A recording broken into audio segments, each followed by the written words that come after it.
Hey, Lauren, do you want to hear about a good deal? But yes, Mason, I would love to. Good, because I have a deal with your name on it. Tell me more! Well, in that case, GoDaddy.com is offering the best deals of a lifetime. For only $3.59 a month for a year, you can get GoDaddy.com's economy package. Amazing! What do I get with the economy package? You get 250 gigs of bandwidth, 5 gigs of storage, and up to 500 email accounts.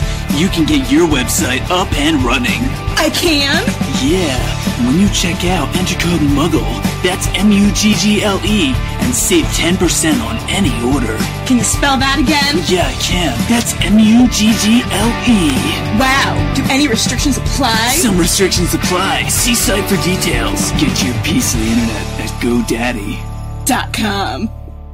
Today's MuggleNet podcast is brought to you by Borders. In May, thousands of Harry Potter fans descended upon New Orleans for the Phoenix Rising Conference. Borders was there to take in the sights and share a lively discussion of the series that has bewitched the world with some of Harry's most dedicated fans. Listen in and watch the action yourself. Check out the Phoenix Rising Borders Book Club discussion at bordersmedia.com/Harry Potter or click on the Borders banner at the top of the MuggleNet page. Because Laura has a million questions that only Joe can answer, this is MuggleCast episode 115 for October 1st, 2007.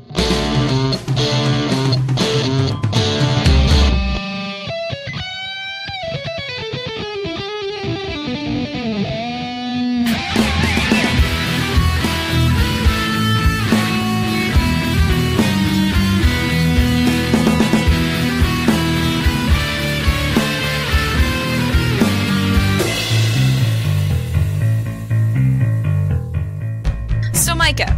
So, Laura. After Jamie and I, we railed on you a little bit last week for not seeing Order of the Phoenix, didn't we? Yeah, you did. Yeah, we gave you a pretty hard time, but I have to say that after last week's show, you did the responsible thing that any MuggleCaster would do, and you went and saw the movie. So, just in a nutshell, what did you think of it? Overall, I thought that it was done pretty well. I didn't really like the pace of it too much. I thought it went a little too quickly, and not that these movies don't have to go quickly, because obviously they have to cover a lot, but I thought that it lacked a lot of explanation. There was a lack of dialogue between the scenes, and it really didn't help you explain what was going on from one scene to the next. Okay, and just curious, how'd you manage to find it? Find what? The movie. It's still playing, actually, here, a place about 45 minutes from my house. Yeah, some movie theaters do that sometimes. They hang on to movies for a while. You drove 45 minutes to see it? I did, yeah. Come on. See, that's how dedicated he was. Man, Mike is just... Well, I knew what the reaction was going to be if the following week I came back and I hadn't seen it. Yeah, I had an intro all prepared just to be like, so Micah, how do you feel still not being the only MuggleCaster who hasn't seen Order of the Phoenix? Yeah, and probably the only MuggleCast listener who hasn't seen Order of the Phoenix either. Probably the only Harry Potter fan in the world, Micah. Yeah.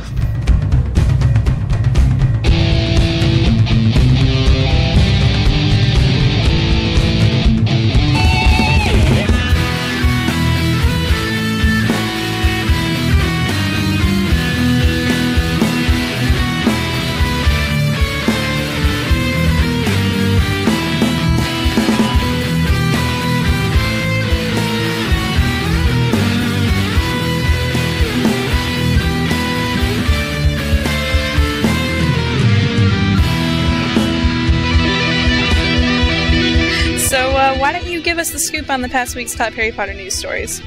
Alright, thanks Laura. 2 new audio interviews with Harry Potter movie producer David Heyman and set designer Stuart Craig have emerged online. In the first interview with Heyman, the producer discusses, among many things, why David Yates was given the director's helm for movies 5 and 6. He says that Alfonso Cuarón was given the option to do movie 4 after Prisoner of Azkaban, but was too tired, and Mike Newell the option for movie 5 after directing Goblet of Fire, but he was exhausted as well. David Yates, when approached for Half-Blood Prince after directing Order of the Phoenix, was not. The second interview with Craig, he discusses the challenges he encountered while working on Order of the Phoenix and briefly mentions the 6th film. A trailer for the upcoming release of the Harry Potter and the Order of the Phoenix DVD has appeared online. You can watch it over at MuggleNet.com. The DVD will be released on December 11th in the US and November 12th in the UK. And the fifth Harry Potter film dominated the National Movie Awards, winning 3 of the 6 prizes. Harry Potter and the Order of the Phoenix won the award for Best Family Movie. Emma Watson picked up Best Female Performance for her role as Hermione, while Daniel Radcliffe, who plays the lead, won the Best Male Performance, beating Daniel Craig from the Bond movie, Johnny Depp, and co-star Rupert Grint. Rupert had this to say about losing to Dan. Obviously, I didn't expect to win because I think Dan deserves it more than me. The winners were picked solely on public votes. Finally, we previously told you that J.K. Rowling had agreed to donate and auction a signed set of her beloved series for Books Abroad, a charity that seeks to help to educate children worldwide by sending free school books that are carefully chosen to match the need of each school. Earlier last week, the auction on eBay closed with a winning bid at £18,200 or $37,100. The starting offer was just a mere £100. To prevent the books from being stolen, they were locked into jail prior to the auction. Books Abroad said they currently don't have any specific use for the money in mind. That's all the news for this October 1st, 2007 edition of MuggleCast. Back to the show. Okay, thanks, Micah. Now, before we dive into some news discussion, I'd like to welcome back Kevin. You were gone for a long time. Yes, weren't I you? was. Quite You a were long on time. 2 shows all summer. Yeah, well... And where were you? I was actually in Just curious. France. Oh, but you're not there anymore, right? Not anymore. Oh, no. jeez. Are you sure? Because I swear, like, when did you come back? There was no... That's just because I haven't heard from you, man. I came back 2 weeks before the start of the semester. Wow. So... Just a little bit of background information here. Before we started recording the show, Eric was talking to Kevin as though Kevin was still in France, and it just kind of went on for a few minutes. Nobody said anything, and then finally... We actually let like, it go on for a few minutes. And then, I was like, Eric, do you think he's still in France? and then I was like... Because we were talking about riding boats with his G-Force 8, right? Don't they do that, Kevin? Can we talk sure. about this? Yeah, Right. yeah. The powering boats, sort of like they did in Stuart Little. Although, was that... With a fan on a video card? I think that will work. Yeah, really fan well. of the... Yeah. So you were gone for a while. Eric, you haven't been on in a few episodes. No, same here. It's been a while. A couple shows, maybe 3, 4 since Book 7. So Yeah. yeah, it's good to be Man, good to be on. that time difference is ridiculous. It's like 16 hours, isn't Yeah, it? so people you know, can it's 17 understand hours a little now. bit why it was so It's- hard to record in the summer with people in Yeah. various countries and all different time zones around the world. Just a bit. Yeah. No, it is quite shocking. But New Zealand is funny too because even if we did, I couldn't even get used to the time change because what happened was they actually just changed over today, which was Sunday. They changed over and I didn't know about it. It's obviously it's a few weeks ahead of changing over. I guess you guys will change in about 3 weeks' time, end of October, something like that. All right, so welcome back, you guys. Really glad to have you back on the show. As we all know, recently, the filming for Half-Blood Prince commenced, and it seems that both Dan and David Yates have talked a little bit about the film. Did you guys see any of that? Yeah, the interview with David Yates was good because he was talking about the romantic aspect and how he intends to make it a very large part of the movie. Yeah, he was talking about the movie in general, I think. And I expected it to be, so-so. I mean, it's 6 minutes long, just audio. I mean, there's a sort of collage picture thing that you can watch while you're listening, but it's not very exciting. It doesn't really move. But it's a 6-minute audio interview that, let's see, it's a 6-minute audio interview that the guy does with David Yates. And, yeah, I actually recommend checking that out, believe it or not, because that's it is exciting, and it's a piece of news, and any news is good news in the Harry Potter world today, and yeah, it's really comprehensive. It's really good. Like, David Yates seems to be really into making the 6th film, and he answers a lot of good questions there. Yeah, I'm pretty excited to see him direct the 6th film because I actually really liked Order of the Phoenix.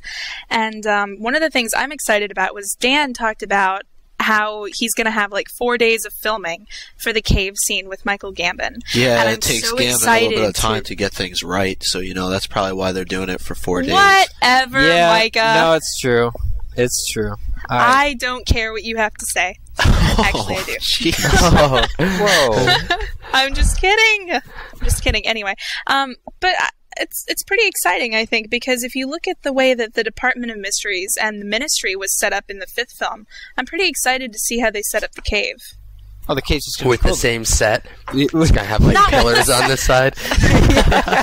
Like they did. Well, I mean, I guess they do that on purpose. They did that for Chamber of Secrets, and they reused the set for Order of the Phoenix. Oh, did they? Did they really? Yeah. Which one? Oh, you're right. That was a Son set. of a gun. You didn't recognize Really? it? Yes, Ministry. they did. They revamped it, but if you notice, the atrium is exactly like the hallway in the or the actual Chamber of Secrets. They must have just kept that set sitting there in Leavesden Studios. I do not know why they didn't do a studio tour then of the Chamber of Secrets, because that would have been cool to have for the past 3 years. Probably because they were remodeling it. Yeah, over for the 3 years. 3 years. So. They really work hard on it. You never know, though. Warner Brothers Recycles. No, but there was, the interview is really good. There was a point where David was talking about Harry's unrequited feelings for Bonnie, even though he means Ginny, and he corrects himself immediately afterwards. But that was pretty ironic. I thought that was funny because, well, not ignorant. I thought it was funny just because I have unrequited feelings for Bonnie as well, and I don't know. I probably speak for a lot of other people. I'm sure you do. Now that we got a restraining order against Eric. Oh, wait, that's right. Yeah, sorry. All right, is there anything else anybody wanted to bring up before we move on? Sorry again. Just one final point. David talks about, it's just one quote here. He says, talks about balancing the intimate with the epic. Like, I thought that was very well worded, balancing the intimate with the what? Yeah. He says, along the lines of, you need to sort of, as long as the characters can be related to by the audience, that's what's essential. He says, you can show them all sorts of spectacle, but what really matters is if the characters. He says that in movie 5, the first screening, when they showed it to the audience, he was just surprised at how much the characters meant to the audience and sort of how much how much dependency they sort of had on the enjoyment of the film and the meaning of the film and that sort of thing. So he's really he also mentioned that this film is largely character driven. Yes. So he's trying to build the characters as much as possible because people have grown up with them. Which is interesting. Do you think there'll be? I mean, because in movie 5, obviously, and Micah, you know this too now that you've seen it. But movie 5, there's sort of the fun scenes with Dumbledore's army where it's. Would you call those scenes character driven because they're obviously the characters we love and know, sort of escaping the tyranny of the character of Umbridge? But I'm just trying to distinguish whether or not the scenes will be sort of cheesy or if they'll be like really good character scenes or what sort of. I mean, it'd be impossible to tell. But what do you think he means by character driven? That's going to be so different from movie 5? I think it's got to be Snape. I mean, there's no other character that needs to be more developed, I think, in this movie than Snape. It goes back to even Order of the Phoenix. I mean, he was in the occlumency scene, and really that was about it. And even that scene I felt was rushed. I mean, obviously they didn't do it the way that it happens in the book. It takes it, it's Harry going up to Dumbledore's office right after the attack, and then 2 seconds later Snape is there, and Snape takes Harry down to his office to do the whole scene. But I just feel like Snape has been underdeveloped as a character throughout the entire first 5 films. And I think he really needs to be developed in Half-Blood Prince because, Deathly Hallows, obviously, he's going to be playing another major role. He's going to be playing a key role. So if they don't get it right, it's going to hinder the ability of the director to direct Oh yeah, last it's one. definitely really interesting now that we've read the 7th book, seeing all the things that they've left out of the movies, and we can just sort of sit back and go, I'm wondering how you're going to fit all of this into one film so that it makes sense in the last one. See, I don't know that they'll have that problem as much. I mean, what else have they got to do besides say, look, here's another... I mean, Joe essentially just kept introducing stuff, including the Elder What about ones, Lily, though? Well, what about Lily? She wasn't in the Snape's worst memory scene at all. Like, if in the 7th film, all of a sudden we see that Snape and Lily were friends, that comes out of nowhere. Okay, well, It does. flashback to the scene in movie 3 then, when Lupin's on the surprise secret bridge and talks to Harry about Lily seeing the good in people. That she never did before, because JKR was really pleased with Coron for doing that scene about Lily. That was, now we see it was actually, as Joe put it, preemptive for the 7th book. Lupin talks to Harry. Yeah, actually it was. So they can just flash. You remember when everybody thought that was like kind of Lupin's way of saying that he loved Lily or something like that? I remember everybody thought that. Quite questionable, really, but yeah, definitely. I don't know. Lupin and Tonks and stuff. It's just good. I think one of the things I liked about movie 5, maybe you guys agree, was the amount of actors they had in it. Just the amount of, quality actors. And no matter how many scenes, obviously. I mean, Lupin didn't even have much screen time at all. I mean, he's there to sort of hold Harry back, at the end. But beyond that, I think he has one line, and if I remember correctly, you don't even actually see him speaking it when he says it. It's at the table or something in the headquarters. Is very, very low, minimal screen time. Speaking of lines, there's one line, and it's really my favorite line in the entire series. Oh boy! And hold on. Okay, I thought you were about to rail on Michael Gambon again. And it wasn't It's in boo hoo hoo. It's in Order of the Phoenix, and I'm happy. I'm very, very happy that they kept it in. And it's actually said by Kingsley in the movie, but in the book, I think it's said by Phineas Nigellus after Dumbledore flees the office. You're right. And he says, you may not agree with everything Dumbledore does, Minister, but you got to admit the man's got style. Yeah. And that's one of my favorite lines in the entire series, and I'm really happy that was kept in. But going back to what you guys were talking about before, one thing I wanted to say was that there's no excuses now to leave out crucial plot elements, because now all the books are out. They have all the information. Know where it's going, yeah. So for Half-Blood Prince to lack anything would be a disappointment. I quite agree. And I mean, Alan Rickman's a great actor. I mean, come on, nobody denies that, and he's keeping active. I'm looking at his IMDb page right now. He has 4 movies in advance. I mean, maybe I'm just not looking in the right websites, but where are the Alan Rickman interviews that are saying, okay, you play evil Severus Snape? What's going on with that? Are you excited? I mean, what's your game plan?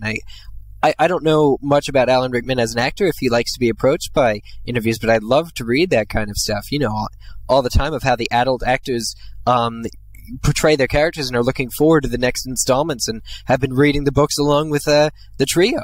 You know what I'm saying? I mean, the only actor we do hear about is Michael Gambon, who pretty much says he can't be beeped to learn what it's all about. So, I just like to, I'd like to hear from Alan Rickman. I mean, he's 60, he's sexy, and he's still acting, and he's ready to go. I mean, come on, seriously. I just like to get an Alan Rickman interview. That's not too much to ask. A lot of the interviews you get with Alan Rickman, though, are usually related to the other stuff that he's doing, and then occasionally the interviewer will throw in a question about Harry Potter. You don't get anything exclusively Harry Potter with him, which hopefully will change because of his role in Half-Blood Prince. Yeah. I think they might even, I mean, I think it would be pretty cool as spin on the whole sort of marketing. I mean, what else are they going to do besides spin what they've already done? Then to sort of center around Snape for the movie 6 poster, do you reckon? Like, I mean, not specifically Snape, of course, but, because that would give away the identity of the Half-Blood Prince, but, movie 5 was this whole kids uprising government. They show literally all the students that we know, the main characters, on the poster, which looked great. But are they really going to? What are they going to try and fit into 6 more people, or are they going to turn it into something different and do sort of like an Alan Rickman Dumbledore sort of Voldemort's past thing? Like, what do you think? I think that's probably what they're going to focus on. Because if you look at the significance of Dumbledore's army in the book, it didn't have a great amount of significance except for the end when Neville and Luna came back. But it wasn't like that you really saw the same focus on that group of students as you saw in the 5th book even. So I think that there's definitely going to be more of a focus put on the Harry, Dumbledore, Snape dynamic. Oh, crap, that reminds me. Kevin, do you don't remember... Because he didn't really talk about Voldemort, did he, David Heyman, in the interview? No, he didn't. Oh, that's a shame though, because he's talking about Stephen Kloves, turning in a fun script, and sort of, balancing romance with intrigue and spectacle. But I wonder where the whole Voldemort backstory comes into that. Just thinking preemptively. I'm not saying just because we didn't hear it in this interview it won't exist. I don't want to say that, but I'd like to hear about how they plan on doing that, because that's quite a. It's one thing to do a Hitler allegory in a book, in a contemporary book, but then to do it in mainstream cinema as well, you sort of got to know what you're doing. And don't you mean David Yates? Sorry, what did I say? Heyman. David Yates, yes, of course. Well, there's David's. Yeah. That, and yes, of course. Okay, if that's it, everybody got their input out on the table? That was incredible. Yes, no, maybe. Okay, Yes. Let's move on to some announcements now. First of all, our fearless leader is gone once again this week. He and Jamie are essentially the biggest fangirls on Earth, and they just had to go spend a weekend in London to see the final performance of We Will Rock You. So, guys, he's abandoned you again. I think that the listeners should start complaining. No. He's staff.MuggleCast.com. editing the show, isn't he, Laura? Okay, quit trying to make me feel guilty. Shut up, Eric. All right, but hopefully he'll be back. Hopefully he will be back next week, as well as Jamie, and we hope that they had a good time. Also, Pickle Pack registration is now closed. The cutoff date was September 30th, so thank you to all of those who signed up. We greatly appreciate your support of the show, and at this point we don't know about any sort of reopening date for Pickle Pack, so don't count on it, but don't think that we'll never do it again. We're just not sure at this point. Also, one final thing before we let Eric take the floor on a special announcement of his. As everybody knows, Joe's going to be doing a reading in New York City at Carnegie Hall in the next couple of weeks. As far as I know, Micah, you're going to be there, right? Well, you're going to be in the city. Right. Correct? That is right. I'm going to go. Kevin, you were a maybe last time I heard? Still maybe. Okay. Yeah, Kevin might be there. But essentially, we all decided way back in July that regardless of who got tickets and regardless of whether anybody got tickets at all, we were all going to get together in the city and hang out. I'm actually very excited because I did end up with a ticket. So I will be going to the reading. Why are you laughing, Eric? Laughing. Okay. I got a golden ticket. I did. Actually, listener Laura, who I think her name is an awesome name. What do you guys think? I Just don't get know. to the story. I think that ticket was meant for Laura, but it might not have been Laura. It might be Laura who was originally intended. And so Laura gave Laura a ticket, everybody. And so thanks to Laura for giving Laura a ticket. Yeah. It was, I can't express how much how thankful I am to her, because that was such a generous thing for her to do. So thank you again, Laura. I really, really appreciate that. And I'm looking forward to going to the reading. Yeah, that is really cool. So, but yeah. One thing that we also did talk about, I don't remember what show it was, but this whole idea about having the tickets distributed in this type of a way through these raffles, contests, whatever you want to call them, I don't particularly like this. You go back to 2006 in the summer with Radio City. It was a little bit different type of atmosphere with her coming in and reading with the other two authors, and it all was going towards charity. I don't understand why something similar to that wasn't done this time, why it's such a select group of people that are going to be able to go, because even when you're looking at the 3 cities that she's doing, only one of those shows is for people who aren't in school. And I understand her appeal to those types of people, but she appeals to so many more that are now restricted from going. And us in particular, we're not going to go out and put our names, well, except if you're Laura, we're not going to go out and submit to these contests. Oh my gosh. No. Guys, okay. Let me make something clear. Okay, I sent in an entry, but I did not win tickets. No. How dare you, Well, Micah? Laura did win tickets. We're not friends anymore. And Laura has a ticket, and MuggleCast Laura now has a ticket. I don't know. I see a parallel. I see a connection. But not poking fun at Laura, putting this all aside, I wanted to get your guys' opinions on this, because as staff members of a Harry Potter website, we're not going to go and submit to these contests, because then it would seem as if it was unfair if we came out on the other end with tickets and we're essentially taking them away from somebody else. Right.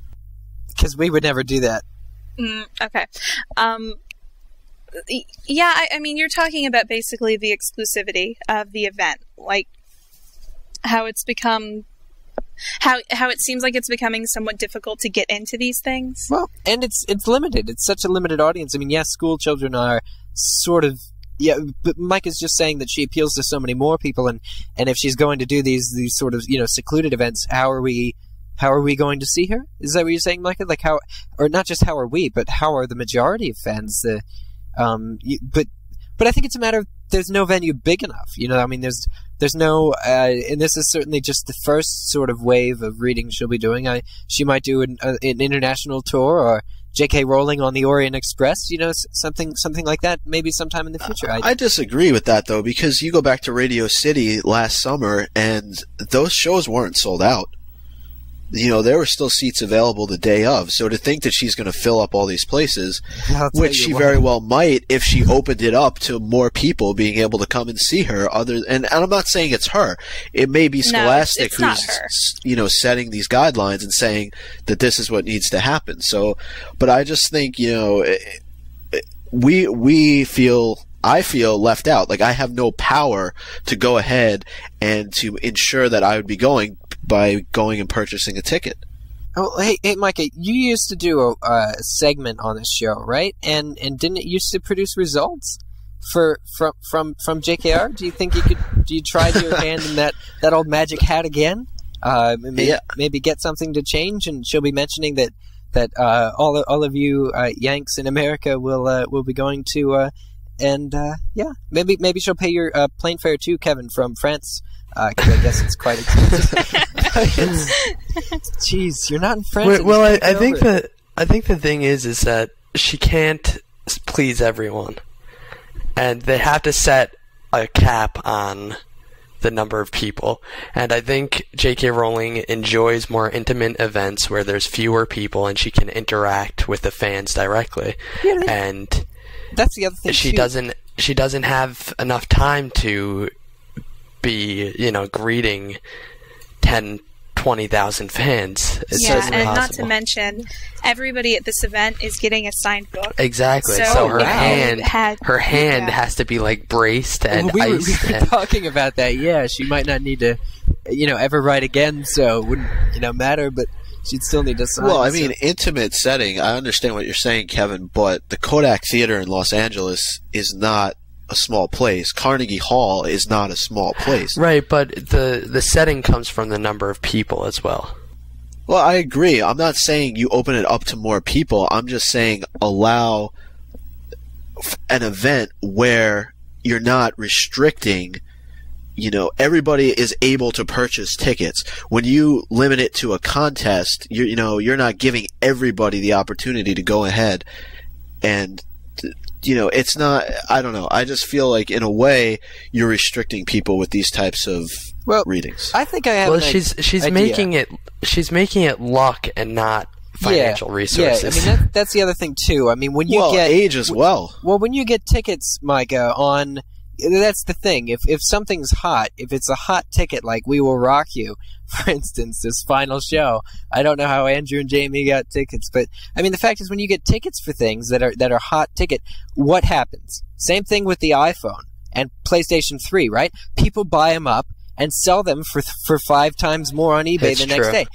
And it's all the gamers, or not the gamers, but 30, 40-year-old guys. who are grabbing these tickets from these otherwise school children who have to beg their moms and dads to put, dip into their college fund to pay them JKR. I mean, it's not obviously that dramatic, but doing it with this school randomness, I'm thinking, okay, so if JKR wants to sort of get rid of the whole money competition, because money is evil. Let's face it; it's one of the big evils. If she wants to get rid of that, she can just do this thing with schools. And it's true. It's not necessarily, it's not open by any means, but it is luck, and it is a raffle. And if she can choose sort of schools in the area and say, okay, this one's going, yes, it is, people are getting left out.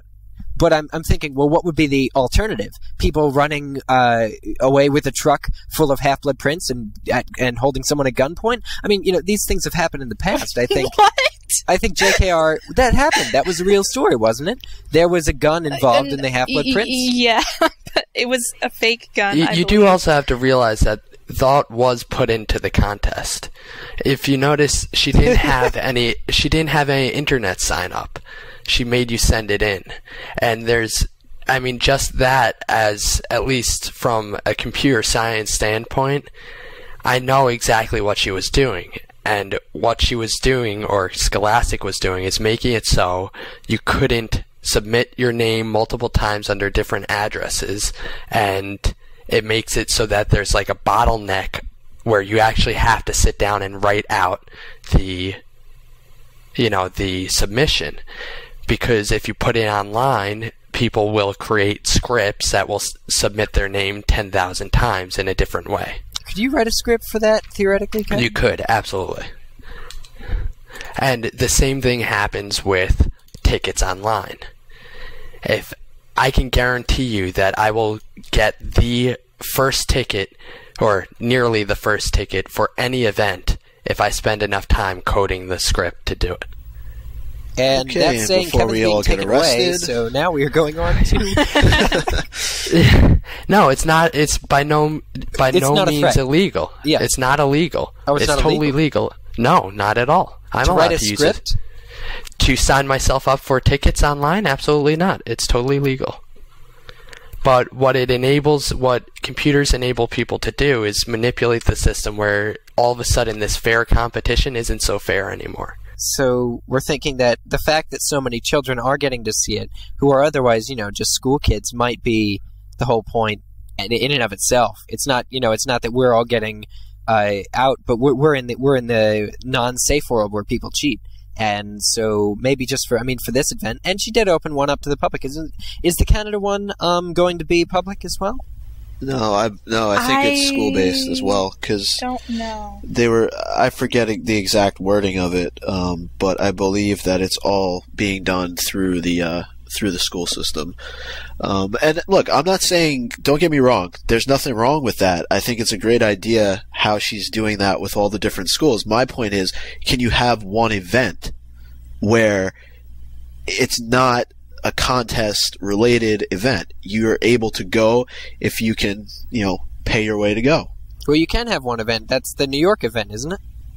No, that's all. Wasn't that all contest-based? No, you had to win tickets. Yeah. Yeah, it was all contest-based. Oh. So, and myself, and I know a lot of the MuggleNet staff aren't going to go and enter those contests for the exact same reason that I mentioned before.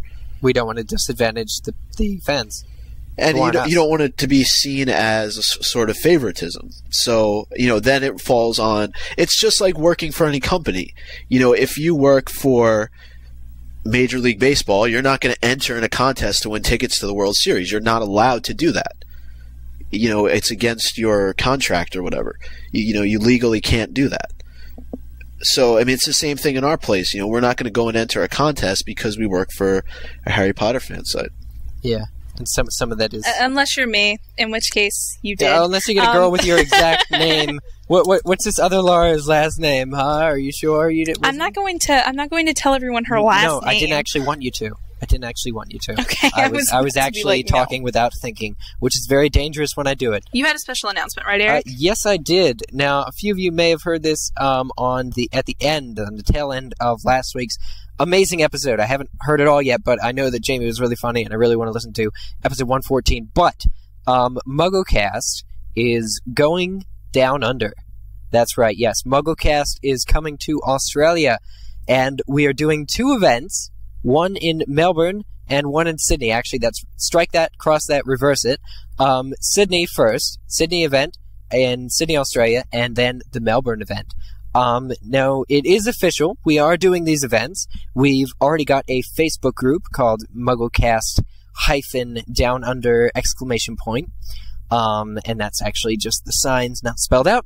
And we have a logo, which you guys might see if you're all on Facebook. Just, you can join the group if you're not coming, I think. It's just we'll have an event coming out as well once we know more details. Now, it is official, though. I am stressing that, because before I was talking about it being preliminary, you know, sort of not completely official, but it is official. It is official. We are definitely doing a MuggleCast meetup, however, because it is going to be the same weekend that you guys, the rest of MuggleCasters, are in New York City. So it's going to be the weekend of the 19th, the 20th, and the 21st. Could be either that Friday and Saturday or that Friday and Sunday. We're still working on details, but I do want to stress it is actually official, and so we're taking signups. We're taking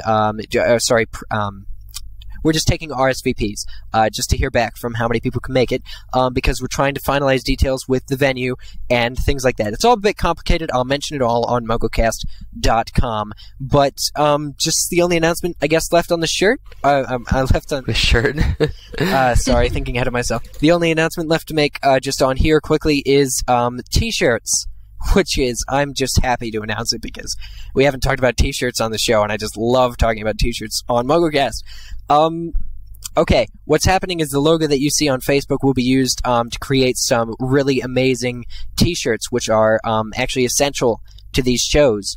They'll be available specifically by pre-order. They'll be the only way to guarantee that you get one, and they'll actually be pre-ordered through a website which will be available, but they have the really cool kangaroo holding an iPod with the MuggleCast Down Under sort of logo thing. So we'll be giving more details, everything, just check MuggleCast.com, and Sydney helpers are wanted. We're still trying to Melbourne, we've got the most response in, I'll tell you that. That's surprising, people. That's surprising. But just generally, we need, if anybody's interested in helping us out with Sydney, possibly like event staff type people, please just let me know. Details, MuggleCast.com. Thank you very much.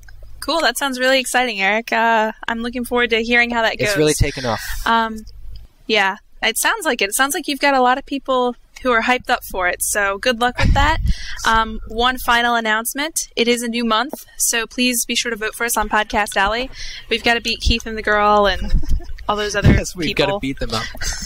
we haven't actually jabbed at them for a while on the show, so I thought it was appropriate. So now let's move on to some of our newly named Muggle Mail. As you know, these used to be called rebuttals, but apparently Andrew decided they needed a new name. Oh, God.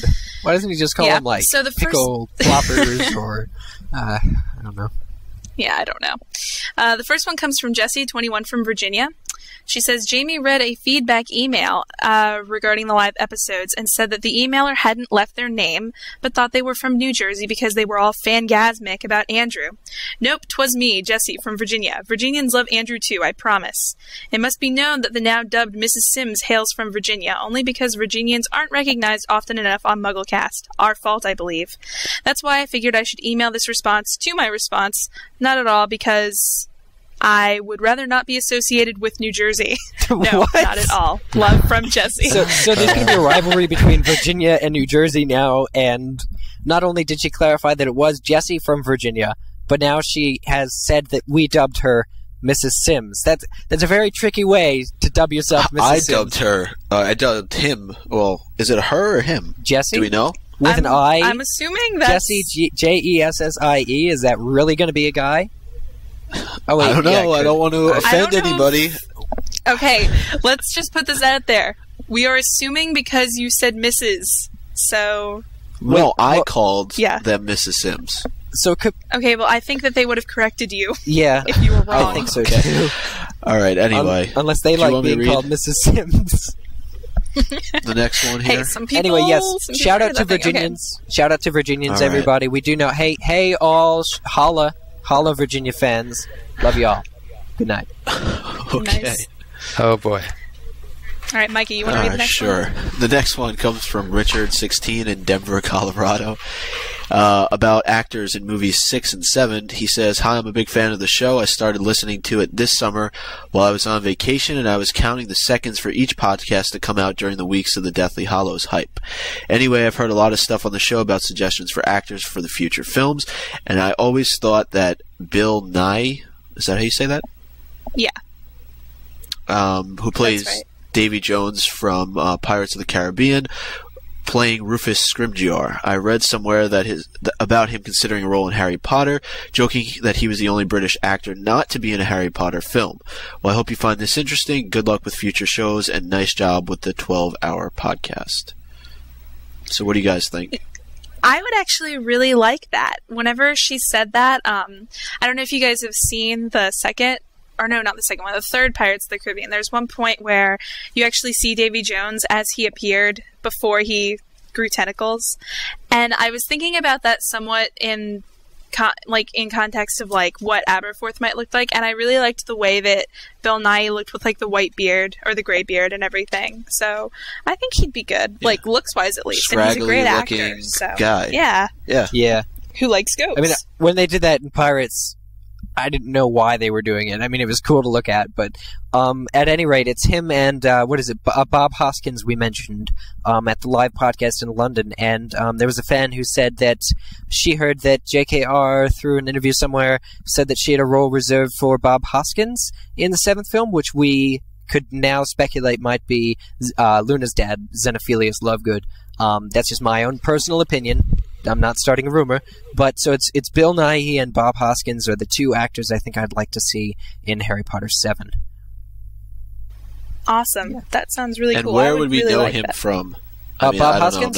He played Smee in the Hook with Robin Williams and Dustin Hoffman and Julia Roberts. Okay. Yep. That's my favorite movie with him in it that I've seen. But I think that's probably the only one that I've seen. So. Okay. Eric, do you want to read the next one? Yep, sure. Let me just see. I'm in Firefox, by the way. Shout out to Firefox. Okay, so this is from Alex, age 14, Charlotte, North Carolina. And this is a couple of questions for discussion.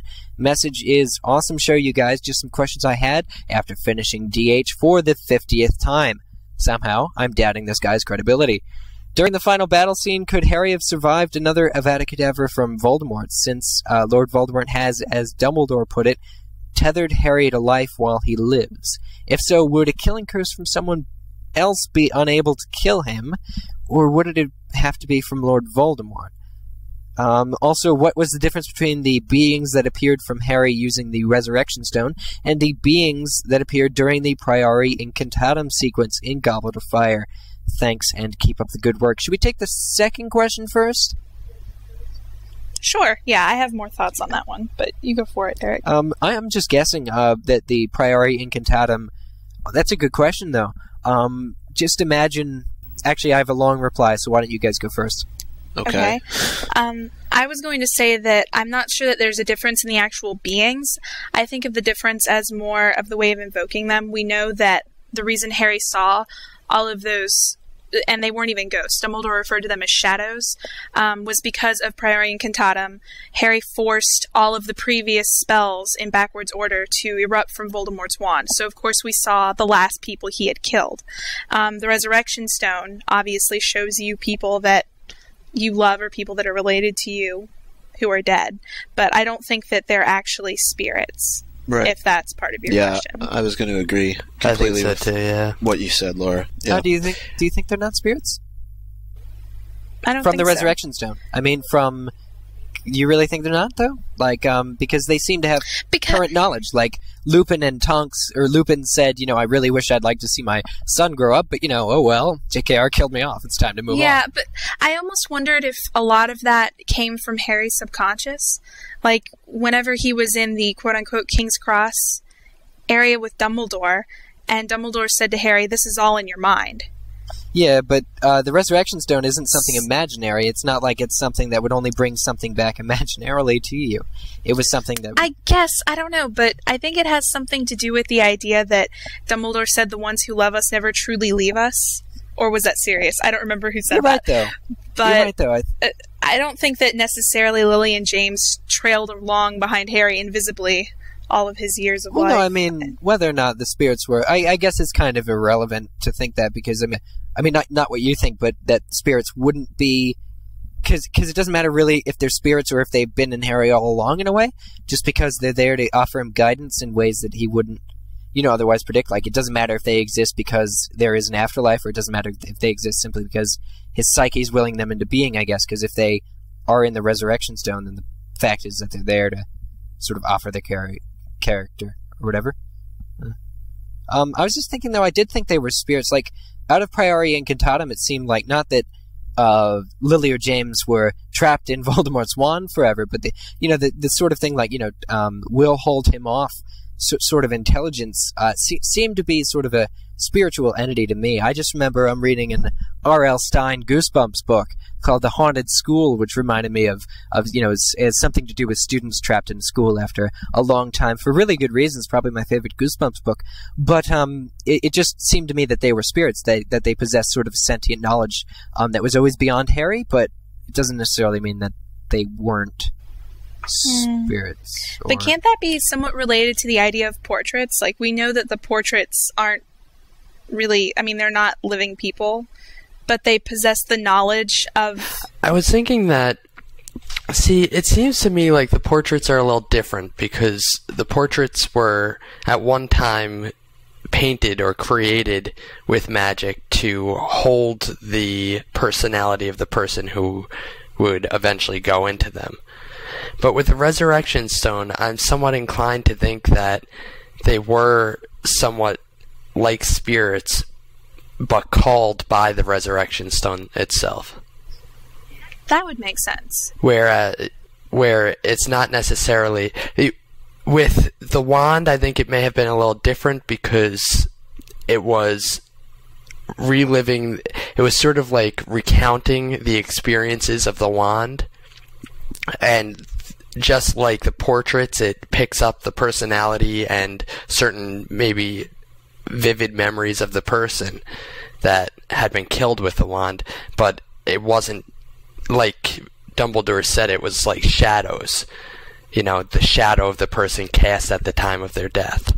And wasn't the original story of Beetle the Bard about the Resurrection Stone? Wasn't that didn't it say something about the loved ones wanting to bring loved ones back? The one brother who was trying to bring his... Because I'm trying to think that when Harry turned the Resurrection Stone, specific people appeared to him, which is, I guess, the same with Priori Incantatem, the previous spells or whatever.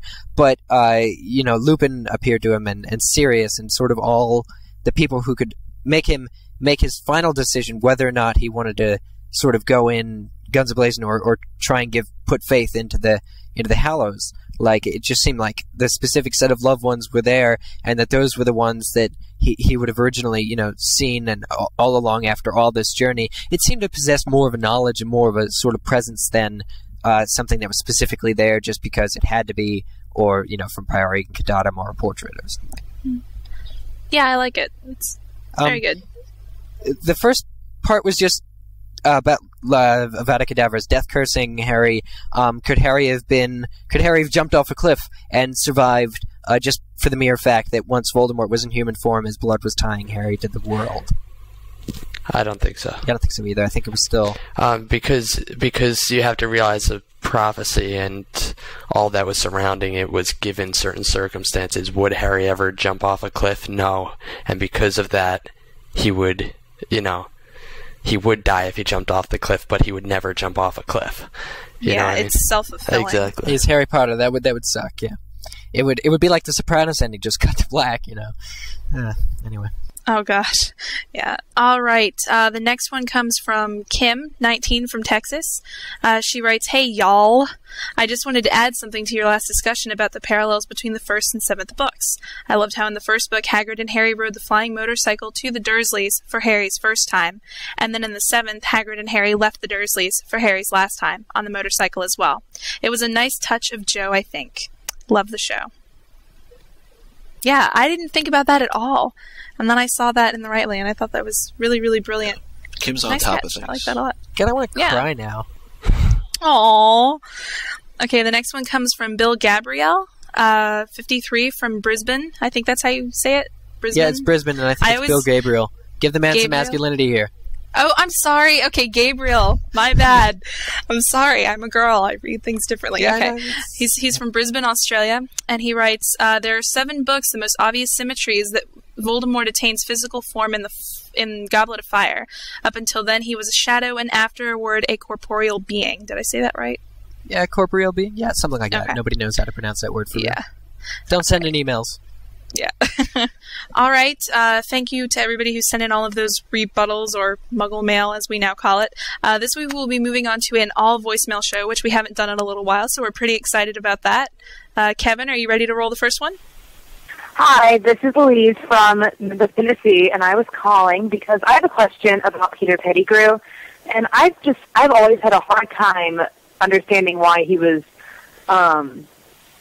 sorted into Gryffindor. I thought he would redeem himself or something in the 7th book, but he never really did do anything, in my opinion, that sort of made it make sense that he was in Gryffindor. So I wonder if you guys could talk about that. Thanks. Love the show. Micah, what do you think? Oh, thanks for throwing it right to me. I thought I'd catch you off guard. No, you didn't catch me off guard. I actually have a response. So, oh well, darn. You tried your best. What do you think? You tried your best. No. I think. All right, I passed. There's different forms of bravery, and I think that with Pettigrew, he was brave in a different way. It takes a tremendous amount of courage, I think, to betray your friends and to go and do what he did. Ooh. And that's dark, Micah. It takes fear. It takes fear, Micah. No, it takes courage, because you may not be seeing. I think part of what with Pettigrew being sorted into Gryffindor was also Joe's way of saying not every bad wizard is in Slytherin, and I think she meant to demonstrate that point. But I think if you look at Pettigrew in that aspect, when you see what he does, he's a Gryffindor. I think there is an element of courage to what he does. And it may not be courage in the good sense, because people like to think about courage in the good sense all the time, but it doesn't always exist that way. Or something to be, Well, I thought of it a different way. The way I thought of it was at the end of Book 7, Harry leaned down to, Albus, was it? Hello? Yeah. And said, Albus Severus. Right. Give the kid his middle name said, back. I mean, Joe gave it to him, never take it away. You don't necessarily have to be sorted into a particular house. You can ask. Well, it's that choices aren't. I mean, it's not final. Exactly.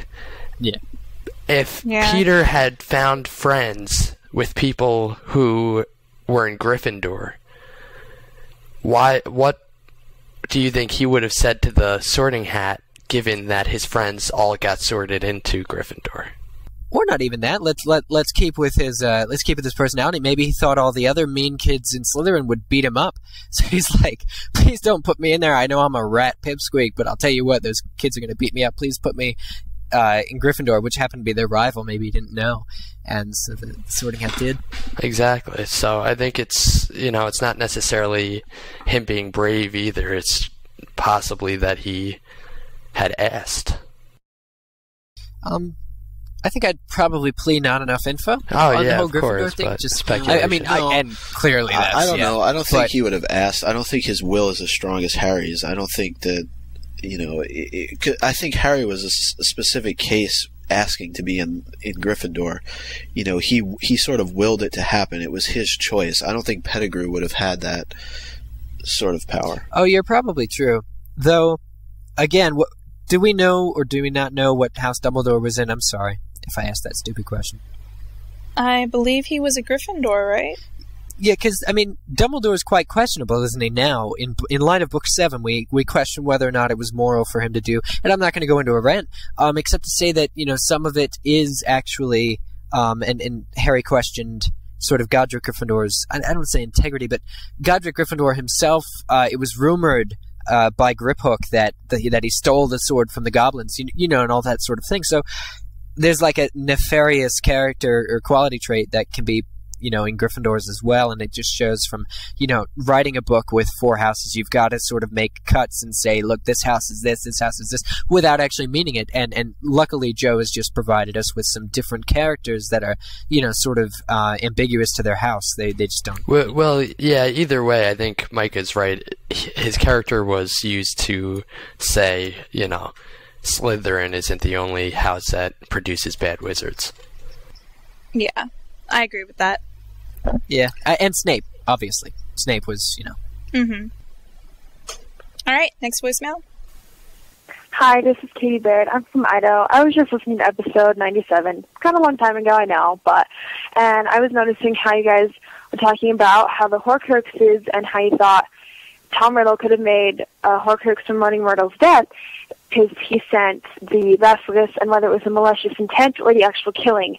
I don't think Tom Riddle actually sent the Basilisk to kill Moaning Myrtle. It was by sheer happenstance that she was in the bathroom at the same time that the Basilisk was sent out to probably harm or stun or petrify someone else.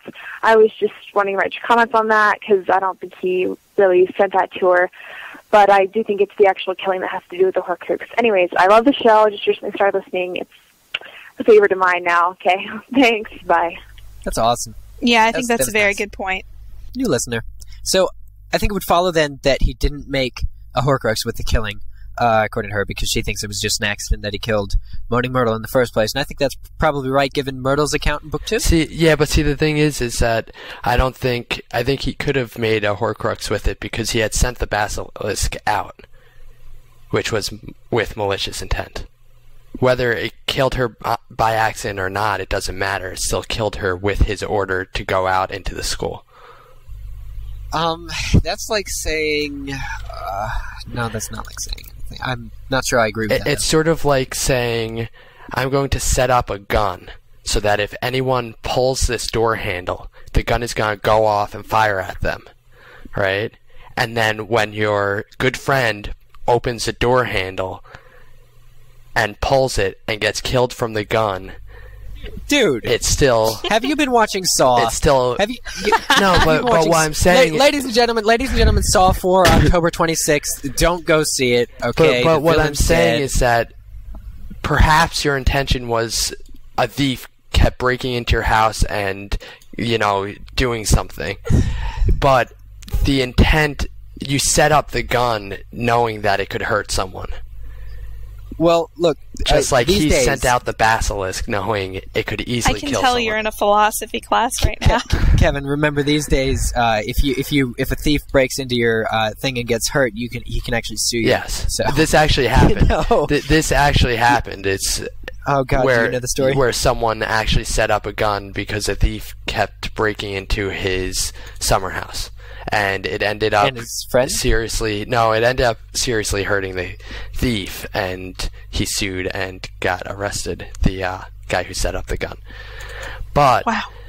Now that's a little bit messed up. I was going to say our hearts go out to the family, but what I'm saying is that the intent of sending out the Basilisk was knowing all the consequences surrounding it.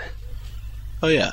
No, I agree with that, but I don't necessarily think he initially was going to release the Basilisk to create a Horcrux. I think he was doing it just to kill all the people who weren't pureblood. And so, I agree with what the person who sent in the voicemail said. I think that it was just an unintentional death. I don't think that he created a Horcrux out of Moaning Myrtle. I think she just happened to be in the wrong place at the wrong time. Well, hasn't J.K. Rowling said which Horcruxes were created from which people? I wish. No. I could. I would assume. I just don't remember, but I would assume that Tom Riddle at that point was interested in finding out all the secrets as much as he could, to quote, about Salazar Slytherin, and somehow he found the chamber. God, I'd like to know, actually. Laura, that's your. And therefore not. As much about Horcruxes. That's your question. Don't you get to ask a question? Or is it select people get to ask a question? Everybody does get to submit a question, and then they select a certain amount of them, just like they did. That's your question. Ask J.K. Rowling who died to create all these Horcruxes. I'm fairly sure she said Moaning Myrtle was a person in an interview. But that's messed up. Even if it did, I'm sorry. I would say that would be messed up. Not well, if she said it, it's not. Not out of spite, but I think that's just condensing everything. That's like saying, okay, I wrote it in the book because that's when it was. That's like saying that nothing that didn't happen in the book didn't happen, which is unrealistic in a way. It's sort of unrealistic to say that she chronicled all of the important events in Voldemort's life already in the past. That I don't know that would make her an expert author as much as it would sort of. It seems like things were sort of being pushed in and saying this was this and also that, and by the way, you know, all that sort of stuff. It gets a little bit confusing, cramped, I think. To say that Moaning Myrtle not only was the girl who died 50 years ago to serve Book 2's plot, but that the entrance is the Chamber of Secrets, that she died by this and was being, well, you know, I think Wikipedia. I'm not saying it's impossible. No, Wikipedia here is saying that she was used to create the diary Horcrux. Now, whether that there's no evidence saying that J.K. Rowling said that. There's no link to an article. I'm looking at that too. Yeah, let's look at that really quick and then correct ourselves if we were wrong. But that's that what Wikipedia really says. Don't believe Wikipedia. I mean, that's the first time I've ever said it in my life. Because I'm writing an essay right now, and they tell you Wikipedia is not a credible source. Yes, I was right. During her little web chat with Bloomsbury, Lady Bella asked, whose murders did Voldemort use to create each of the Horcruxes? J.K. Rowling's response, the diary, Moaning Myrtle, the cup, Elizabeth Smith, the previous owner, the locket, a Muggle tramp, Nagini, Bertha Jorkins, the diadem, and Albanian peasant, the ring, Tom Riddle Sr. Okay. Oh, wait a second. So much for killing meaningful people, the tramp and the peasant. Well, it wasn't about killing meaningful people. It was about meaningful, significant deaths. Oh, yeah, that's the same thing. Oh, gosh. Well, I guess maybe the item has to be significant, not the person that they I don't killed. know, man. You got JK, you got Joe, man. You got her. She was grasping for straws. She wasn't ready for that question. Yeah, actually, I agree. Maybe we can ask her that again. Laura asked the same question. No, I'm not going to ask her the same question. I'm pretty sure she knows what she was doing. So let's move on to the next voicemail. Sure. Hey, MuggleNet, this is Julianne from Andover. I was calling to say I love the show, and I had a question about Deathly Hallows, about how the potion basin refills itself. Because in Chapter 10, Creature says that when he goes to the lake with Voldemort makes him drink the potion, and then he has to refill the basin. But who refills it when he goes with Regulus? Because Regulus obviously isn't in a state to do that. Anyways, just wondering what your thoughts were on that. I love listening to the show. Thanks for your time. Bye. It's like a screensaver. Ooh, you know, after question. 5 minutes of inactivity, it goes back. That is very interesting. Because I was actually just reading that, and it did specifically say that Voldemort had to refill it the first time. Crap. My inclination would be that there were instructions. I would say that J.K. Rowling initially intended to write it so that either Creature or Regulus refilled it, because he did not want to leave it so that Voldemort would have an inclination that something was wrong. But I would guess that she, either through editing or, by mistake, left out that. No, who refilled it, though, And- after Dumbledore drank it? Because in the scene where Voldemort goes to the cave, doesn't he have to... Oh, isn't it there again? Oh, you're right. I don't know. I Maybe think... she intended for it to actually refill itself. Yeah, that's what I thought. And there was I just... mean, you can drink it. It doesn't refill itself immediately. Like, the only thing that can affect it is if you drink it. But we're talking, an hour or 2 hours, something like that, after you don't drink it. It just seems strange that Voldemort would refill it, though. Yeah, So I'm gonna come back here and refill it. I would say it's he like would have never expected. I would say it's one of those small inconsistencies that were left open. You should ask that, Laura. Yeah, but I'm not going to ask her about an inconsistency. That's ridiculous. Like a technicality type so thing where she can just go. So you can nitpick everything she does. So that she can glare at me and be like, You've only written over 5,000-6,000 pages, you know. Why did you make glare. this one mistake? Laura, yeah, honestly. No, Kevin's got it. She wouldn't glare, though. She'd smile. Her big JKR smile. And, you know, because she respects people. But the thing I like is that all this scene in the green phosphorescent goo is all going to be a set as opposed to CGI. Well, I mean, I don't know about the goo, but that's the other thing. They didn't say it in the interview, but the cave is going to be a set as opposed to, you know, just sort of a CGI blue screen type thing. I wonder if they're putting in a real cave. I think that would be cool. Or real actors to play the corpses. That would be awesome. So that we get like a bunch of guys in scuba gear in like the set pics, and that would be awesome. All right. Well, that a pretty sharp eye there. Good job. Next one. Hey there, MuggleCast. This is Dal, 26 in the UK. I was trying to call to get through to the MuggleCast live, but unfortunately it seems I've been unsuccessful. Well, my question for you guys is, how do you feel about how Slytherin comes out at the end of the book? Personally, I was hoping that they would come up maybe have a little bit good in them, but I guess other than one or two things that we see during the fight, it sort of leaves us with the idea that Slytherin equals evil. So what do you guys think about that? Okay then, bye. I don't think that she left it with the idea that the house itself was evil. I think she was talking about the people who had sort of given it that reputation. I think so too, and I think that by the time Harry's children go to Hogwarts, those people aren't necessarily there anymore, because if you think about it, anybody who would still ardently support Voldemort at that point would not be going to Hogwarts. They would be going somewhere where they could learn dark magic. So you couldn't support Lord Voldemort anymore. It's like anybody who still wanted to operate under the very flawed theories that he had could not go to Hogwarts at that point. You also have to remember that that the Gryffindors had somewhat of an advantage over the Slytherins when choosing to stay because of their involvement with Dumbledore's army and stuff like that. Like all the other houses, I should say, had an advantage over Slytherins. And I think that it would be difficult to write in that kind of sub-story, given that she would also have to convince people that the person was very willing to stay. You know what I mean? Because that's a good point. If you think of that situation, if you're not involved with anything regarding Voldemort and the Dumbledore's army and stuff like that, why would you stay? Yeah, that's true. Your parents are telling you have to get out of there. Well, look, dude, you could have just a regular liking for Hogwarts. I mean, I'm not saying you're wrong. I'm just saying there are probably other people. But our expectations of a kid at that age are pretty high because we're basing them on Dumbledore's army and Harry Potter.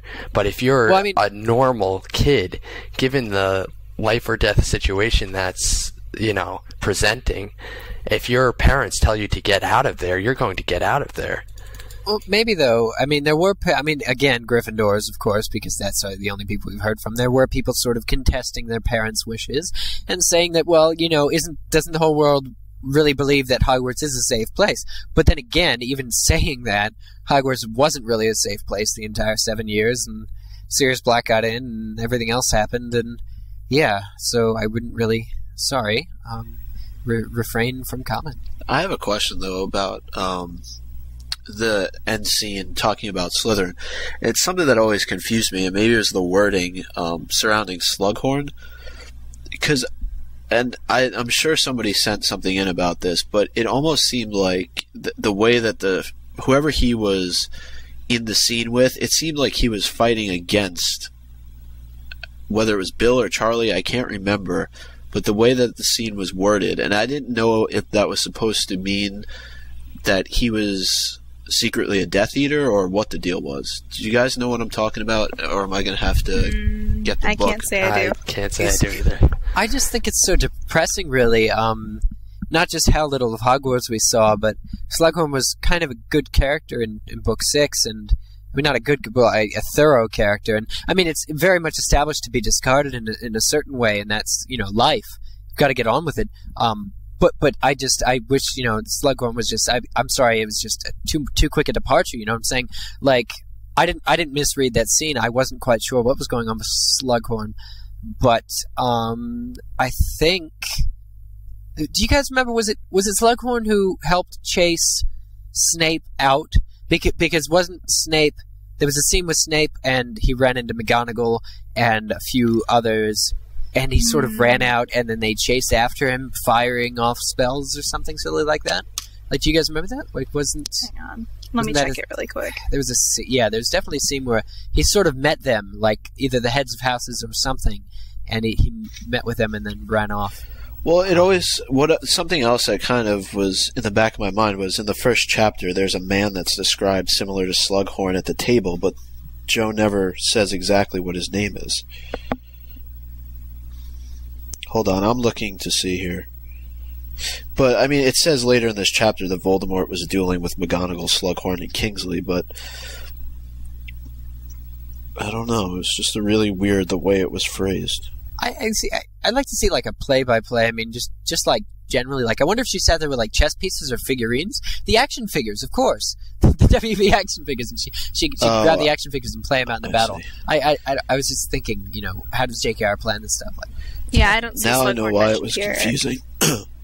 Because it says Charlie Weasley overtaking Horace Slughorn, but it was referring to the people running up the steps, not battling each other. So that was because I had seen a couple of rebuttals about that, but very overtaking poor wording. Yeah. Poor wording. Ooh, yeah, that's harsh. No, I agree with you. That's if I would have misread that, I would have had something else to complain about. All right, are we ready for the next one? Yep. Hey, MuggleCast.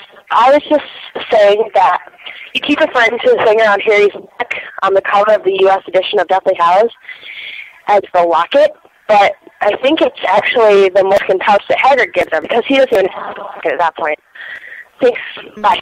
Yeah, I think that's completely right. I'm positive, in fact, that it was the pouch. I don't see why it would be anything else. Hi guys, this is Summer, and I had a theory on how I think that they're going to find out that Snape is good or bad, and why can't they look at Dumbledore's conceive? If he figured that people would think he was evil after killing him, then maybe he'd have left some kind of, will or something like that, which had said, go look at the conceive. And he could have, he could have left a memory of when he was discussing it with Snape. And wouldn't that just be brilliant? Like, I don't know. I mean, and can you look at a dead person's conceive? I kind of want to hear you guys' thoughts about that. So, anyway, a great show. I love listening whenever I'm driving to and from home to work. So, anyway, Pickle.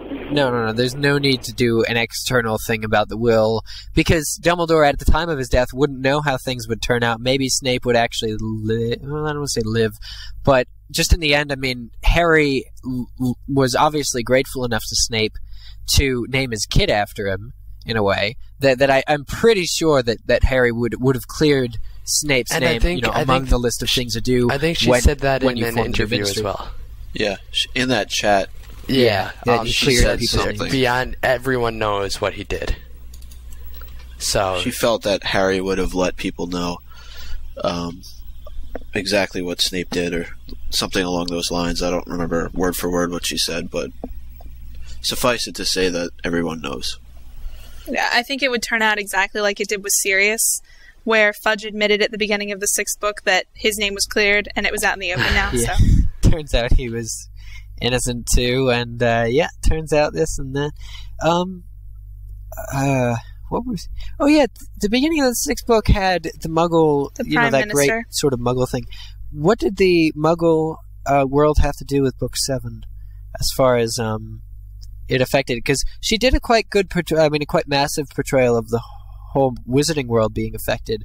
But it just seemed like it never quite made it to the whole Muggle world thing. I think it did. I think good. That was the point of the first chapter of Half-Blood Prince.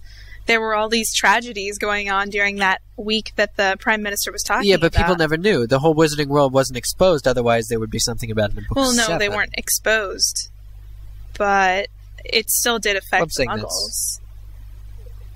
Oh, it affected them. I'm saying though, how did Book 7? How did any of the events in Book 7, when the whole Wizarding world is being corrupt and they're going after purebloods and Muggleborns, there, it sort of wasn't touched on the Muggle aspect of how many, what are Muggles seeing? That there's just obviously anything Muggles saw would not have been, covered up anymore as a result of a fallen ministry, or everybody else was Death Eaters inhabited and running for their own lives and stuff like that. I just don't remember reading anything about the Muggles themselves, of Muggles, if that was at all important. Those non-wizard folk. I don't know. I mean, I think that they were definitely affected, but I think there was also a lot to cover in Book 7. Hey, MuggleCasters, this is Henry from New York. I was just calling to see what you guys think about my theory that I think Quirrell might have been a Horcrux, because Voldemort had latched onto the back of his head, so he I guess he sort of encased his soul inside of Quirrell. So Quirrell might have been maybe like a temporary Horcrux. And so I was just wondering what you guys think about that theory. All right, thanks. Bye. No.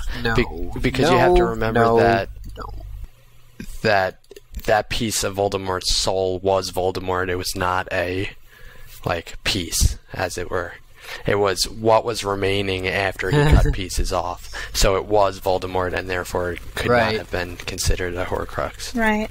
Although I do see where you're coming from on that, because it does have somewhat of the same concept. Like if a Horcrux is a piece of soul.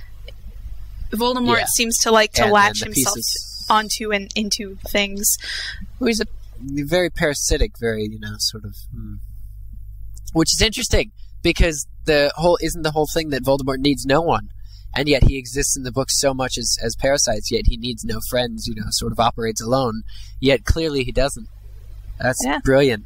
Awesome. That's brilliant. Hey guys, this is Kelsey from California. I was just wondering what you thought about the theory that the cat mentioned in Lily's letter to Sirius is actually Crookshanks. It would time out relatively well, because the shop owner where Hermione bought Crookshanks said that he'd been there for a while. I just wanted to know what you guys thought. Thanks. I like this, but I don't. Yeah, it would be a really cool connection, but at the same time, I don't know. I just feel like that if that were the case, Joe would have said something in the book. Ask Joe. She would have. And Laura. That's your question for Joe. I mean, I think we keep suggesting all these questions. Micah, get your own ticket. Get a guy named Micah to give you a ticket. No. There's a guy named Micah somewhere who has a ticket. But I'll give evidence to support it. You look at how well in Prisoner of Azkaban Crookshanks gets along with Sirius. Could that be a relationship that was developed previously? Oh yeah, that's a good point. That's true too. Yeah. So. Oh There wow. you go. But why wouldn't Sirius have ever said anything like, "Oh, by the way, Harry, that's your cat"? Because I know why. Because if he did, that would be not necessarily a father figure for Harry, but it would have to go. Because see, Hedwig had to go under some kind of stupid logic. Okay. Oh, I don't want to call it stupid logic. Hedwig went. Hedwig went with a big bang, and I'm entertaining myself here. But yeah, if she introduced Crookshanks as a member of the family, and you want me to add more to that it, would be on it'll also explain why the cat always chased after Scabbers. Oh yeah. Well, I mean, yeah, that could have also been. I mean, that was already explained though. That was already explained though about the that Kneazles, if Crookshanks is a Kneazle as opposed to a regular household cat, and that was confirmed. That they're very suspicious of Animagus and not trustworthy of. I'm just trying to support the voicemail here and give it a little bit of credibility. Micah, he does have a good point, because Sirius said that he got Crookshanks to trust him when he was in dog form. So I'm sure that he encouraged Crookshanks to try and kill Scabbers. Yeah, Crookshanks really doesn't like Ron, does he? Because doesn't at one point he just jumps on him or something? And hurts his... Oh, yeah, well, he jumps on his face to begin with. I mean, I don't know what the Weasleys ever did to upset the Potters, but I'd like to read about that. Laura, that's your question. Oh my gosh. Why does now that you Crookshanks have it in 15 for Ron? questions, Laura. Yeah. Yeah, really. Okay. Yeah, choose wisely. Do a poll. Okay, We'll do a poll. Hi, MuggleCast. I got a question for you. I'm just listening to the August 12th podcast, live show, and you guys started complaining about the absence of Inferi in Deathly Hallows. And I have to say, I agree with you, because I was expecting to see zombies all over the place. But the only Inferi we saw was the fake Dumbledore Inferi at Grimmauld Place. But more frustratingly than that, to me, is the complete absence of nonverbal spells. That's the main plot point of Book 6, and especially like the big Snape Harry fight at the end of the book where he just keeps shutting them down. Blocked again and again, Potter, till you learn to shut your mouth, stuff like that. And there was nothing about nonverbal spells in Deathly Hallows. Can you answer me why that is? Thanks. It's just so much in her world, and she just couldn't keep up with it in the end. So you roll a snowball, and it gets so big and so big and so big, but you do what you can. But yeah, you're right. I would have liked to see nonverbal spells. But that's the thing. Harry didn't return for his 7th year at Hogwarts, so he couldn't really learn them. You know what I'm saying? Like, we can assume that by the epilogue he knew them. Or, at least if he had, revolutionized the Ministry, he was pretty well off with spells. But in the current context of the story, nonverbal spells didn't really... let's face it, the only thing you had to do to destroy a Horcrux was, I don't want to say stick a sword in it, but think of how Hermione got the information on the Horcrux books. Come on, Accio Horcrux books? And they flew out of Dumbledore's window? Come on! That's not even a nonverbal spell! It's just, I think Joe gave up. No, I don't think so.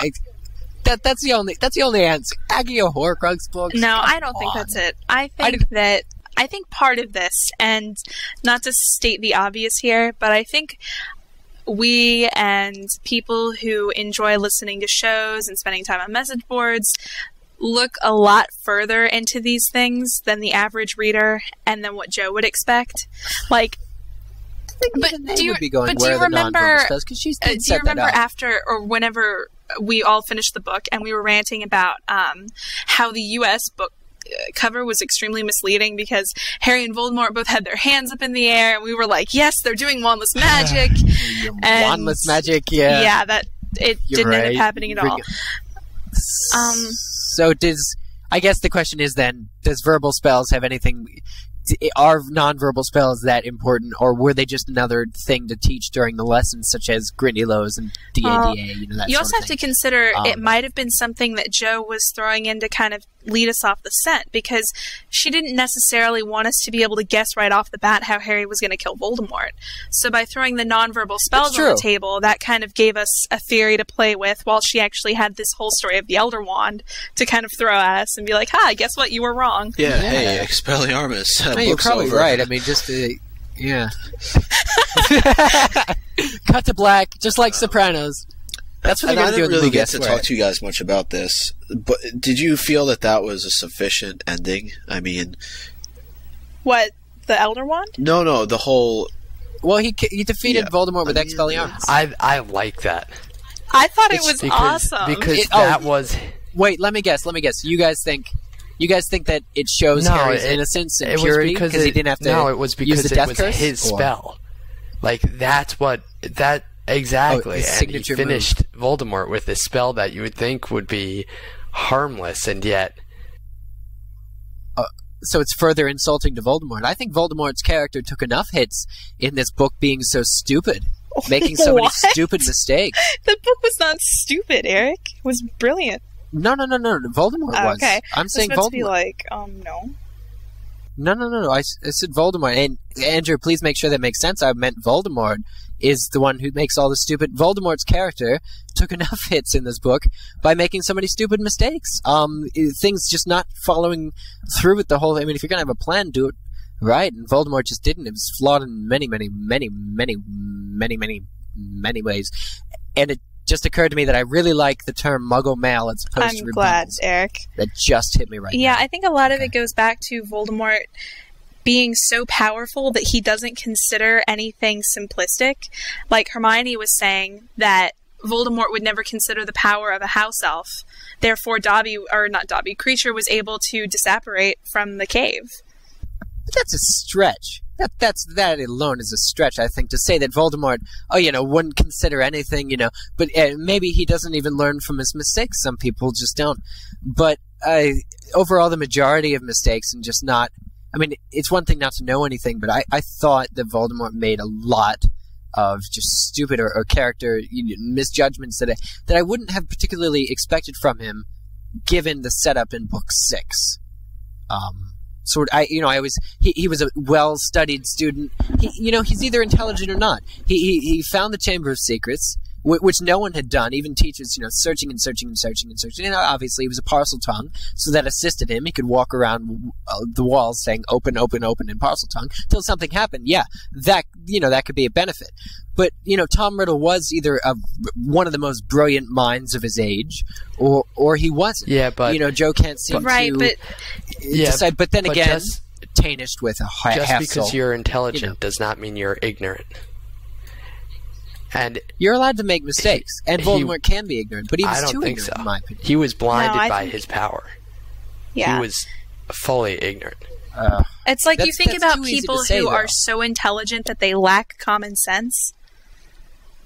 Because it's true. There are people like that. And if you remember in the first book, whenever Harry and Hermione were in Snape's potion chamber before they got to the stone, Hermione said some of the greatest wizards out there haven't got an ounce of logic and they would be stuck in here forever. And that's a good quote. Okay, so let me ask the question then, without arguing with any, fundamental principles, which is against the law of philosophy. I have a philosophy course too, by the way. I love it. But do you guys think that you would have preferred if Voldemort were ignorant, as he was in Book 7? I call it stupid, or ignorant, and both. Which he was, or would you have preferred if Voldemort were sort of the ultimate villain in that he had thought of everything? Would you have preferred a really, truly sort of intellectual match against, match of minds, duel of intelligent powers, as opposed to what I would call cop-outs, only much more fairly the sort of luck or sort of weaning out of situations that Harry did throughout the whole book series? Would you, I'm going to count on Voldemort's forgetting this because I only know Expelliarmus. But Harry didn't count on Voldemort forgetting it. He was terrified throughout the whole book. He was terrified. Well, good for Harry, but Voldemort still did forget a lot of stuff, or was very ignorant, and that allowed to his downfall. I think it would have been much... But that's the whole point of the story. The point of the story is that, that Voldemort's not a compelling villain? I mean, he killed so many people. No, that he was compelling because he was so powerful and he could have easily won, and yet he decided he was so ignorant about his power that I suppose I'm trying to figure out, again, why the whole Hitler allegory was I mean, she sort of said, there was a line by Dumbledore in Book 6 about Dumbledore, dictators everywhere create their own enemies sort of thing, and they always fear for their lives, and it was just, I'm just trying to think where she was reaching, because I think, Hitler wasn't necessarily intelligent in a way. I mean, I don't want to say that because I haven't studied the period enough, but I'm saying I just think it would have been, I would probably go on to a book where I want to read sort of a really compelling villain, like arch nemesis, sort of really, and not have the hero, have the hero really have to duel it out. I mean, I know it took it out of Harry. I'm trying to think why I'm not so sympathetic about it. I thought, and yeah, there's definitely comparisons with Voldemort. I thought Grindelwald was more of a comparison to Hitler, in my opinion, because you look at his symbol, you look at his, similar mentality to Voldemort in the treating of certain types of witches and wizards, and then also where he is at the end of the story. He's in that prison, which has a very similar name. I forget the name of it, but has a very similar name to a concentration camp that from World War II. Yeah, that's something to do with Yeah. I always drew more of a comparison between Grindelwald and Hitler as opposed to Voldemort, but I think you can go with either of them. Yeah, I remember someone did ask her that in an interview a few years ago, and I don't remember specifically what she said, but she did say that she wasn't basing Voldemort on anyone in particular like Hitler. I'm sure that there was definitely some influence there, but I don't think that she was trying to base any of these bad guys in particular on the story of Hitler or Mussolini or any of these other terrible And Grindelwald was men. a little bit more timely to the World War II time of events. Well, yeah, 1945. Well, that was the whole thing. People really thought, in the first book when she said that in the wizard card, people were like, you know what, that's just the World War II Joe's tie-in, to the whole World War II thing. And turned out we didn't. I mean, I guess we didn't. We found out what we needed to about Grindelwald.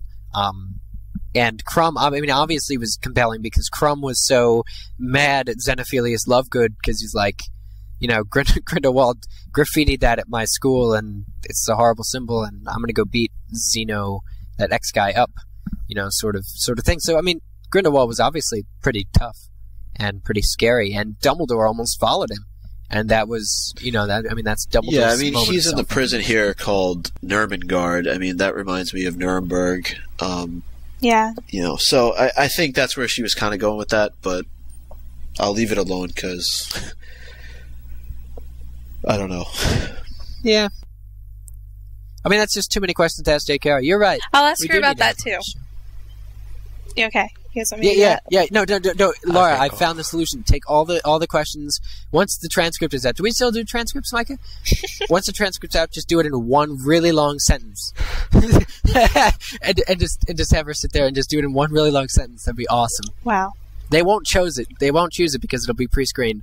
But you don't actually have to ask what's pre-screened. Oh, I don't want to give you ideas. But wow. yeah. Somehow. Just one run-on. Somehow we got from nonverbal spells to correlations between World War II and Grindelwald.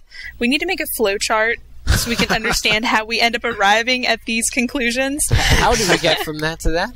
I think it would have largely something to do with me. Probably. No, but it's not a bad thing. That's awesome. Yeah. All right, unless anybody has anything else to say. Oh, no, that's cool. Yes, no? For this time, in this place. Okay, I'm going to take that as a no. We are moving on to this chicken universe. soup. This one comes from Chelsea, and she lives in Snellville, Georgia, which is actually not far from where I used to live. She says, "Hi, MuggleCast. I just wanted to share chicken soup with you guys. November of 2005, my uncle and godfather were diagnosed with multiple myeloma, a cancer that attacks the blood marrow. My uncle and his wife and daughter live 45 minutes away in Alpharetta. In the past 20 months, as he got sicker and sicker, we would make the long drive down the interstate to go visit with him. He went through 3 rounds of chemo and a stem cell transplant, both unsuccessful. On July 10th, he passed away. It was somewhat of a relief to our whole family that he was no longer in pain. But I just thought that I'd let you guys know that through the dozens of car rides to Alpharetta, I found solace in listening to MuggleCast. Hearing you guys joke around and debate theories kept my mind off my uncle, and I thank you for that." Wow. Well, I just can't get it across enough that I really love that the show is able to make people laugh and make them happy during hard times in their lives. Yeah. It really makes me happy to hear that. We don't know. See, like the pause that we had after you read that, it wasn't because, we just don't know what to say when we hear those types of stories. That's what it is, I think. Yeah, But they're good. I mean, they really are. They're compelling and empowering stories. Yeah. And on that note, I kind of wish that we had a British joke. Yeah. Can we we recycle don't. one? Andrew, because I bet you're missing Jamie already, so can you please just cut in sort of... Did you just call me Andrew? No, I'm talking to Andrew. Okay, I was like... I'm actually talking to Andrew. Why would you do that to me? Andrew, can you cut in a previous joke? Note to editor. That's pretty impressive that you're talking to Andrew, considering he's flying across the Atlantic. Right I do believe that wraps up this week's show. As always, you have several options when it comes to contacting us. If you live in the U.S., dial 1-218-20-MAGIC. Hey! Oh, okay. It was Stop. encroaching your territory there. Okay, sorry. All right. If you're living If you're living in the UK, phone it at 020-8144-0677. Or if you're from Down Under, you can call us at 028-003-5668. You can also Skype the username MuggleCast and leave us a voicemail. Please try to keep your message under a minute and eliminate as much background noise as humanly possible. Andrew can't stress that enough.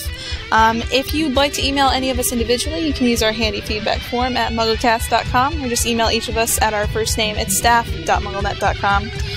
Don't forget about the community outlets. Help me out, guys. It's MySpace, Facebook, Frapper, YouTube, Frapper, Last.fm.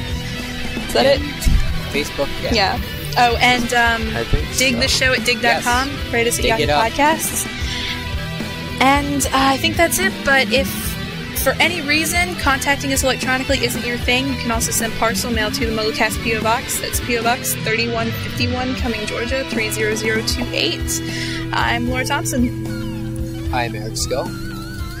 I'm Kevin Steck. And I'm Micah Tannenbaum. We will see you guys next week. Bye-bye. Bye.